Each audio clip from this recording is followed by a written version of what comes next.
आज आपके बीच में लेकर के आया हूँ फ्लेमिंग का बामहस्त नियम, जो कि बहुत ही इंपॉर्टेंट है आपके 10 क्लास के एग्जामिनेशन बोर्ड का जो एग्जामिनेशन होगा उसमें, और इससे संबंधित जो है कुछ क्वेश्चन ऑब्जेक्टिव क्वेश्चंस भी पूछे जाते हैं वो। तो आइए चलते हैं, इस वीडियो में अंत तक बने रहेंगे ताकि आपको पूरा का पूरा कंसेप्ट क्लियर हो जाए। मैंने पहले से इसके नियम को लिख करके रख दिया है और डायग्राम वगैरह भी बना दिया है, ताकि कम समय में मैं अपने बातों को आपके सामने में रख सकूं और मैं आपको समझा सकूं कि आखिरकार फ्लेमिंग का जो बामहस्त नियम है वो क्या कहता है। तो आइए चलते हैं, आगे बढ़ते हैं। बामहस्त नियम जो है, इसमें 3 बातों को वो क्लियर कर दिया है। उस चीज़ को हम लोग समझते हैं कि कौन कौन से 3 बातों को उन्होंने क्लियर किया है। उन्होंने फ्लेमिंग ने बतलाया कि अपना जो बायां हाथ है, दाहिना हाथ ये और बायां हाथ ये, तो बाएं हाथ की 3 उंगलियों को परस्पर इस प्रकार से लंबवत फैलाएं। देखिए जिस तरह से ऐसे फैलाते हैं ना, उसी प्रकार से इस प्रकार से आपको फैलाना है। ठीक है, इस प्रकार से आपको क्या करना है, हाँ, इस तरह से 3 उंगलियों को लंबवत इस प्रकार से फैलाइए। देखिए सभी एक दूसरे पर जो है 90 डिग्रीज के एंगल पे है। ठीक है, तीनों एक दूसरे के साथ जो है 90 डिग्रीज के एंगल पे है। तो तीनों उंगलियों को इस प्रकार से फैलाया जाए।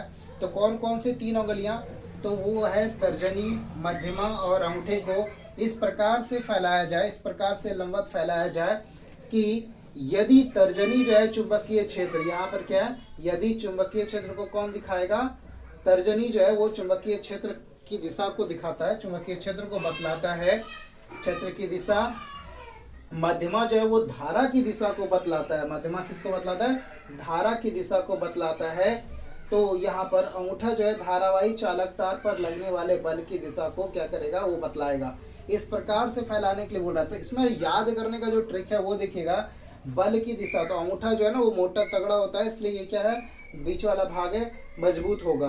अब ये बताइए कि चुंबकीय क्षेत्र की दिशा को सबसे साइड रखा गया है, सबसे आरंभ में क्या स्टार्ट किया गया, तर्जनी को, यानी कि सबसे साइड वाला भाग जो है ना वो उसको कर दिया गया कि नहीं भाई, आप यहाँ पर जो है ना तर्जनी को सबसे पहले, तो आप सबसे पहले चुंबकीय क्षेत्र की दिशा को, चुंबकीय क्षेत्र की दिशा, यहाँ पर एक बातों को यहाँ पे मैं क्लियर कर दूं, इस प्रकार से करते हैं। तो तर्जनी किसको कहते हैं, तर्जनी कहते हैं इसे, ये वाला को तर्जनी कहते हैं। ठीक है ना, तो तर्जनी को 4 फिंगर भी कहते हैं यहाँ पर पे।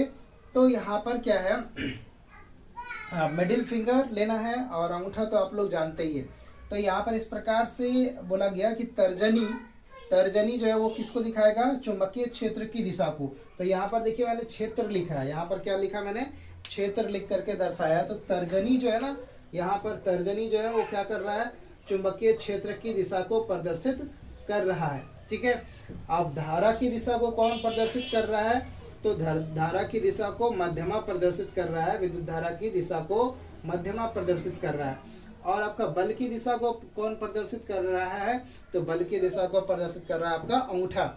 तो आपको ये याद रखना। और यहाँ पर एक शॉर्ट डायग्राम बनाया गया है जिसमें ये तीनों लंबवत हैं आपस में।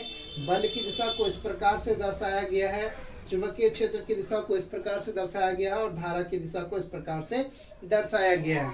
ठीक है, अब यहाँ पर पुनः मैं आपको बता दूं, फिर से एक बार बोलता हूँ आपके सामने में कि यहाँ पर क्या कहता है फ्लेमिंग का बामहस्त नियम। फ्लेमिंग का बामहस्त नियम कहता है कि अपने बाएं हाथ की 3 उंगलियों को, तर्जनी, मध्यमा और अंगूठे को इस प्रकार से फैलाएं, इस प्रकार से परस्पर लंबवत इस प्रकार से फैलाएं, लंबवत फैलाना है कि कि यदि तर्जनी चुंबकीय क्षेत्र की दिशा, चुंबकीय क्षेत्र की दिशा को कौन दिखाएगा, तर्जनी। ठीक है, मध्यमा धारा की दिशा को प्रदर्शित करता हो तो अंगूठा जो है धारावाही चालक तार में लगने वाले बल की दिशा को प्रदर्शित करेगा, धारावाही चालक तार में लगने वाले बल की दिशा को प्रदर्शित करेगा।